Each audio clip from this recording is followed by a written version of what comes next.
Hello guys, in this video I'm going to show you how to get car insurance using the Revolut app. But first of all, I just want to mention, please don't forget to subscribe to my channel, because at 10,000 subscribers I'm going to show you my whole YouTube revenue statistics and my growth strategy, how to make money online. So let's jump into it. First, open the Revolut app, and then you have to go to your homepage. Now, Revolut just launched the new car insurance feature, so it is not available yet in the hub section where you can find all the other features for Revolut.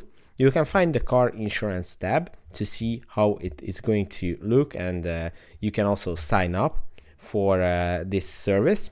You can find it at the suggested for you tab at your home screen, or you can go to your notifications, and at your notification tab you will find the car insurance coming soon notification from the 21st of July from 2022. Now when you tap on it, you can read about this new service. Be the first to get car insurance. Our waiting list has opened. Tap the button to be the first to find out what car insurance has parked up.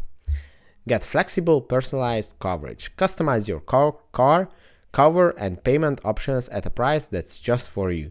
So with this service you will get a personalized and likely a very good deal from Revolut, and you just have to tap on get priority and you can sign up here for the car insurance waiting list, which is going to roll out in the next weeks or months. So that's pretty much it for this video. I hope it was helpful for you. If it was, please consider subscribing, and see you in the next one. Bye bye.